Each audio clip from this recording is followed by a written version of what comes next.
Debra was a pretty good person. She was on the riverbed for about 17 years. And she was the one that everybody would call mom because she used to take care of them. She would feed them, and you know, she felt that if they were new to the riverbed, that it was up to her to teach them how to survive out there, you know, and that's what she did.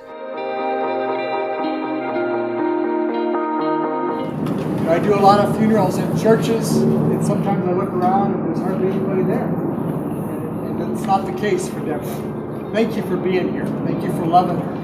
Debra and I met about two and a half years ago. I was going through the riverbed. I came across Debra and they were telling me she had one kidney, and the kidney that she did have was not doing well and she needed medication and stuff. So I approached Debra and she didn't want nothing to do with me. I wasn't gonna let her get away from me, you know. I kept going back and she just, I grew on her, I guess.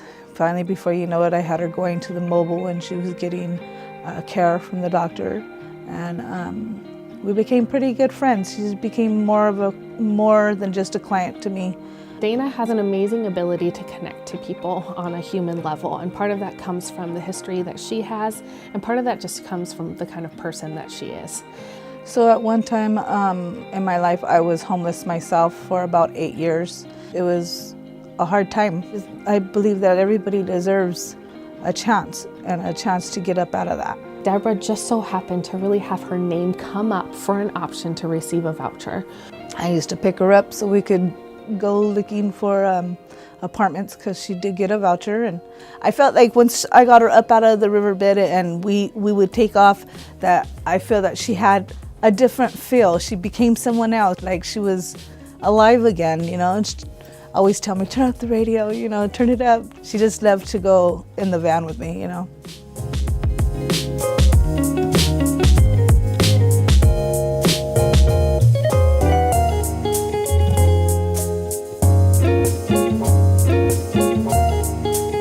When we first started really talking and she got her voucher, she was like, things like this just don't happen for me, Daina. Nothing like this, you know. And she was very excited. She used to tell me all the time, Daina, just please help me get out of here so I don't die out here. That was one of her worst fears, was to die out on the riverbed.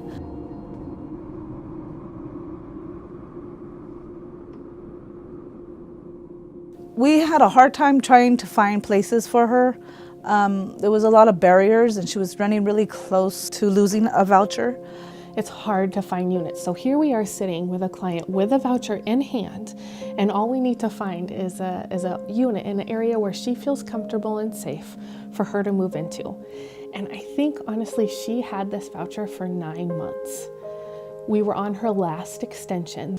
We had a manager call and say that she had a place, and the next day the manager called and pulled that application from us. So she wasn't able to get that apartment.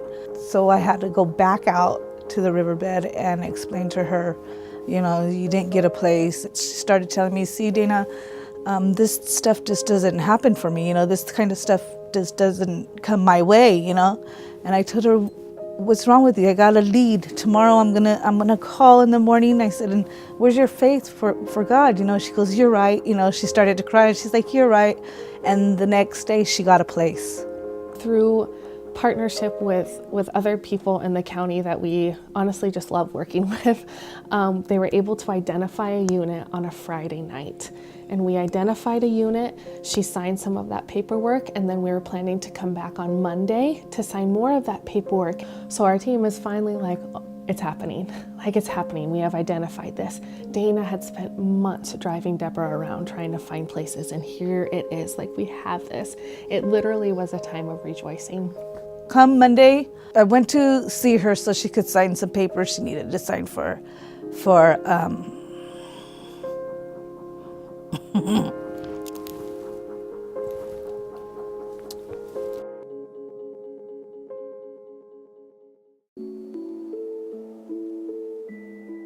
they told me that she had gotten sick and she was in the hospital.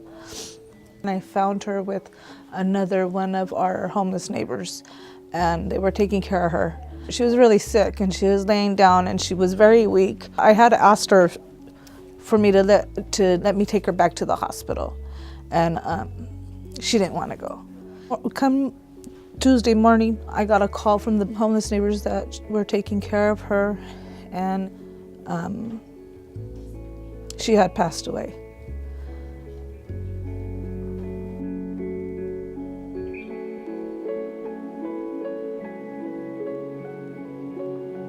She had a unit 3 days before we finally identified a unit, and her last words to the staff that was with her on Friday was, "I don't want to die on the riverbed." And that's what happened. We went through everything we went through for the last 2 years, and she finally got to where she wanted to be. And now she didn't have a chance anymore.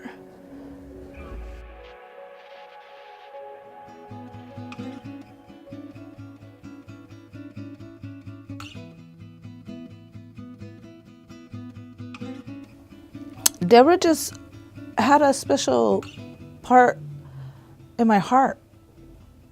You know, there's a few people out there that they just somehow just work their way into your heart. I've been through a lot of things, and I've came out on the other side pretty much ahead, and thank God for that. And I think that if you don't give up on somebody, you just give them a little bit of hope. And sometimes we just need somebody to love us a little bit to help us, give us that little push to succeed. The reason why Debra was even close to being housed was because of a relationship with Daina. Those relationships can happen with anybody. You don't need to be a part of this organization to be able to do that. It is human relationships. That is what is going to break down the system, the barriers that we face. If in some way I can be a part of God's mission here to bring his kingdom come through showing people that have been told that they are unworthy, that they are valuable, then that is enough. I've seen as this has really been a motivator for us to just continue to keep on in the work, to keep on doing what we're doing, because we don't want to see things like that happen again. And I think really it's the strength and it's the joy that comes through Christ alone that can only encourage us to continue in this. We see God in our anger, we see God in our grief, because we know that he has designed us in the way that we are, and that we're supposed to respond to human tragedy this way, because that's how his heart would grieve too. She passed away knowing that she had a place to go home to. She's just got a better place now. She's on with the streets of gold. That's someplace, you know, that's better than where she was gonna go.